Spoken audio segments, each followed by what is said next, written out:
some places in the Pali Canon where the Buddha says the five aggregates are suffering. There are others where he says the five clinging aggregates are suffering. It's important that you notice that he's talking about two different kinds of suffering, two different kinds of stress. The sense in which the five aggregates are suffering is related to suffering in terms of the three characteristics. They're inconstant, and so they're stressful. That's simply the way they are. Whether you hold on to them or not, that's simply the way they are. There's stress in those things. But if you don't grab onto these things, your mind doesn't suffer. It's when you grab on, it's when you cling, that's when suffering comes into the mind. You create a connection. And this is suffering in terms of the Four Noble Truths. Wherever there's craving, there can be clinging. And the clinging to the aggregates is a suffering that really weighs on the mind.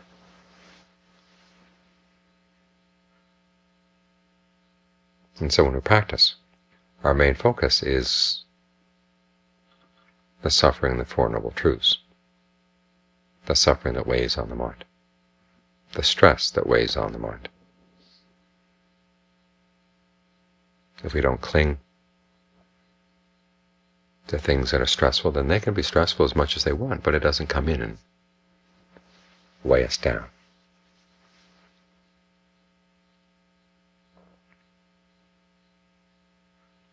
It's like picking up a heavy object. If you just leave it there on the ground, it doesn't weigh you down. It can weigh just as much whether you're picking it up or not. When you pick it up, it's 50 pounds. When you leave it on the ground, it's 50 pounds. The difference is that the 50 pounds is suddenly on top of you when you pick it up. And that's when you suffer. And that's precisely the suffering the Buddha is really focusing on. That's the important one to notice. So, always try to be clear on that distinction. It's the clinging that's the problem. And the word clinging, it turns out, has a double meaning. It can also mean that you feed on something. This is where we look to feed on for happiness. We look to the five aggregates and we munch them down. This body of ours, this form, we feed on the form, we feed on the feelings. When the feelings are pleasant, that's not too bad, but they can turn around and turn unpleasant very quickly. Feelings in the same body.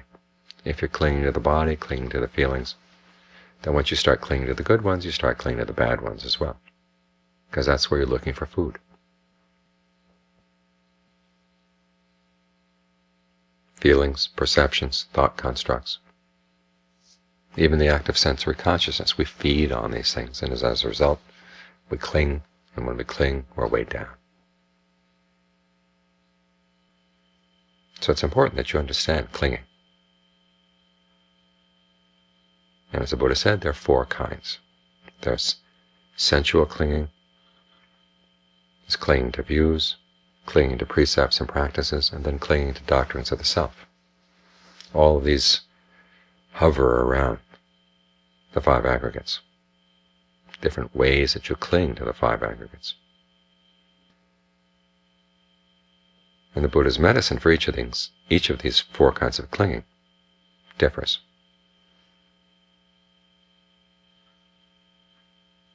Sometimes you hear that, well, the most basic form of clinging, the deepest form of clinging is your sense of identity that you build around things. So learn how not to have any sense of self-identity, and there you are. You've taken care of all the other ones. Or sometimes you hear that clinging to views is the basic form of clinging. And so you develop the view that you can't say that things exist, you can't say things that don't exist, you say that they're empty. Then you realize that your sensual desire is empty, your precepts and practices are empty, your doctrines of the self are empty. With everything empty like that, there's nothing to cling to. But that doesn't work either. You have to realize each kind of clinging has its own antidote. For example, clinging to sensuality. When the Buddha talks about sensuality, he doesn't say that you're attached to sights or sounds. The word kama here does not mean sights or sounds, taste, tactile sensations, or whatever. It doesn't refer to the fact that these things are beautiful or desirable. It refers to the fact that you have intentions aimed at these things, and you're attached to your intentions. That's what you're really focused on. We're attached to the idea of wanting things, wanting to make things be a certain way to give us pleasure. In other words, we're more attached to our dreams about sensuality or sensual pleasures than we are to the sensual pleasures themselves. This is simple enough to see. If you find your sensual desire thwarted in one area, you turn around and you focus it on something else. It's the desire that we cling to. We cling to the plans that we make for sensuality. And what are these plans like? Well, they're pretty one-sided and pretty sketchy. So you have designs on somebody else's body. When you think about that person's body, there are only certain details that you think about. A lot of details you don't want to think about at all. When you think about a particular relationship, you think about only certain aspects of the relationship.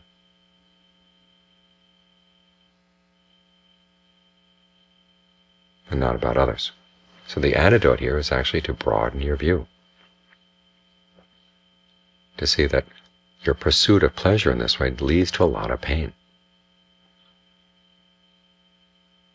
When the Buddha talks about the drawbacks of sensuality, one is in order to lead a sensual lifestyle, you've got to work. And the work in and of itself is a lot of pain. You work and work and work to build up wealth, and sometimes you gain it, sometimes you don't. Even when you do gain it, then there's fear that, as he says, thieves and kings will steal it. I've always liked the way the Buddha puts thieves and kings into the same phrase. Thieves and kings might steal it, water might wash it away, fire might burn it, hateful airs could take off with it. That can happen to your wealth. And as the Buddha points out, it's over sensuality that people fight. Parents fight with their children, children fight with their parents, brothers with sisters, sisters with brothers, husband with wife. And not just in the family, there are wars over sensual pleasures as well. Because we need to take things, we need to take wealth, and the wealth of the world is not enough for our desires. We end up going to war.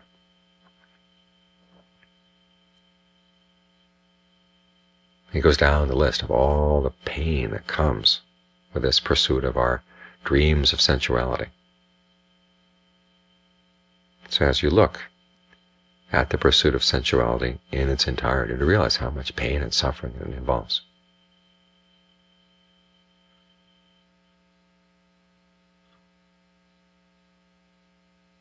You don't have to look too far. This contemplation we have of the requisites every day. Thinking about food, clothing, shelter, and medicine. Just the fact that we have a body requires that we become a burden on other people. So think about that. Every time your mind starts spinning a web of sensual desire. Say if you're going to spin a web, spin a real web. Try to encompass the whole picture.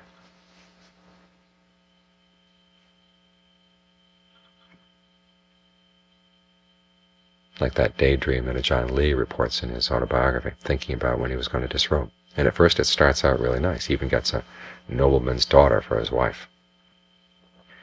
But then the reality principle starts kicking in, and eventually, because she's a nobleman's daughter, she's not up to the hard work that's required by marrying a peasant son. She dies, leaves him with a child to raise. He gets a second wife. The second wife starts playing favorites. She has one kid and starts abusing the first kid. And so on down the line. And bringing in reality like this helps to cut through a lot of our delusions. around sensuality, a lot of our attachment to sensual designs, sensual plans, sensual dreams.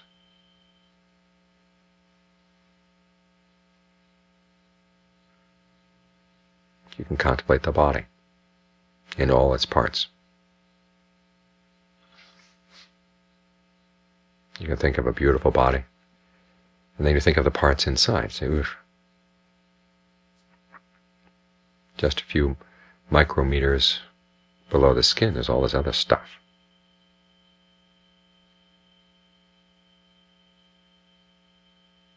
And it comes along with the things that you like. And suppose you lust for somebody, well, you don't like the idea of their intestines, but okay, would you take their intestines out? Would you like that person without having any intestines? You can't get it either way. Without a liver, without a stomach. You have to take the whole package. So when you think in these ways, you begin to realize that these sensual plans and desires you have are really unrealistic. They're really misleading. They take you down a path to suffer. When you think about this, this is what helps cut through the sensuality. You realize how arbitrary all these dreams are.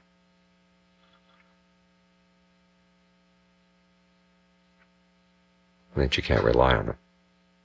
This is what helps you let them go. So that's how the Buddha has you deal with sensual clinging. Clinging to views is a similar process. He has you look at the drawbacks that come from clinging to a view. You get in arguments with other people.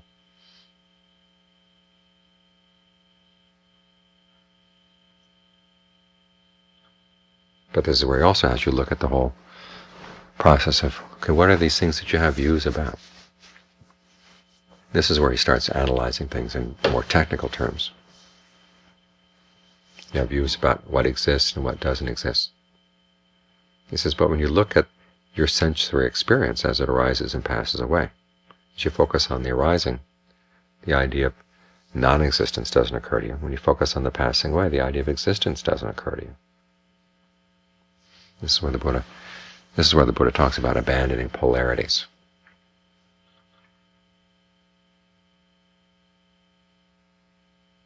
And you realize that the basic building blocks of experience, when you look at them just as they arise and pass away, don't provide a foundation for these views. Again, the views are sketches that are based on not looking at things very carefully. So the Buddha has you look very carefully at the process of what it's like to experience things.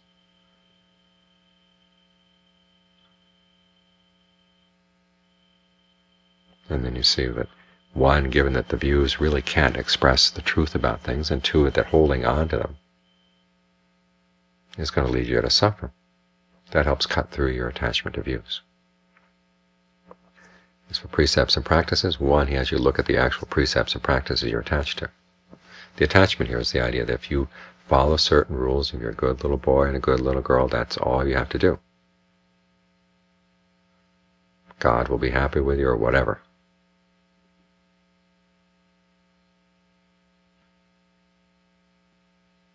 And so the Buddha has people look at their precepts and practices. Some are, actively harmful. Back in his days, the sacrifices were believed as the way to find true happiness. He's talked about looking at the misery that comes with the sacrifices. Self-torture as a form of austerity, that was a popular practice in some circles. So look at the torture, look at the pain that comes from it, and it doesn't really lead anywhere. It doesn't really help cleanse the mind. So first he had people abandon harmful practices and replace them with good precepts and good practices. The precepts we follow is part of a virtue. The practices we follow is practice of meditation. But then he says, watch out, you're going to build up a sense, create a sense of yourself around these things. The pride that comes sometimes when I follow the precepts and you don't, or I have jhana and you don't.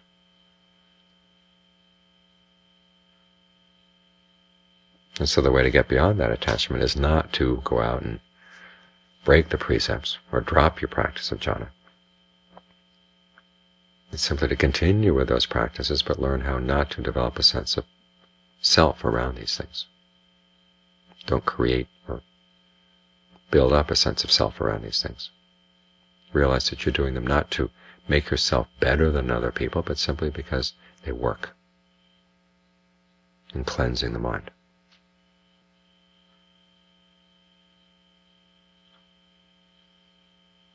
And then finally there's clinging to doctrines of self. This doesn't mean just the view that I have a self or what your self might be. It also means clinging to the view that I have no self.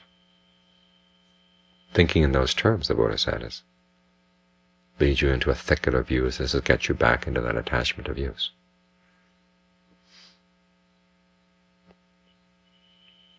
And as we noted there, with the issue of existence or non-existence, the Buddha has you put that polarity aside. Then the idea of a self existing or not existing is a non-issue.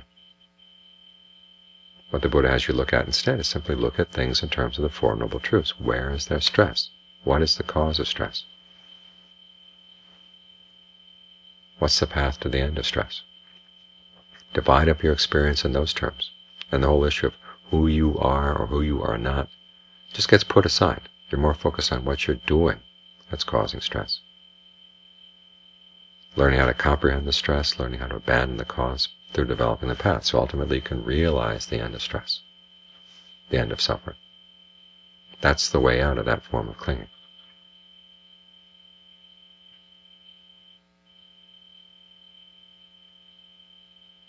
So when you find the mind clinging, weighing itself down with its attachment to the aggregates, try to be clear on exactly what kind of clinging you're suffering from, and what the antidote is, what the medicine is that the Buddha prescribed.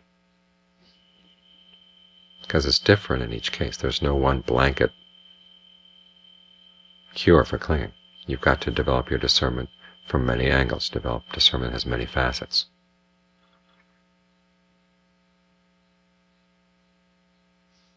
And essentially it means seeing things in terms of being inconstant and stressful and not self. But those principles get applied in different ways for each type of clinging.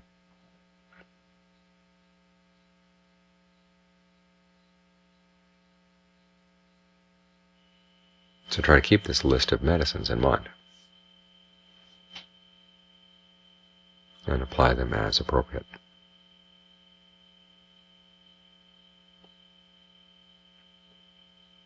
So you can put yourself in a position where you're living in a world that's stressful, but you're not pulling the stress inside. You can live within constancy stress and not self, but not suffer from it.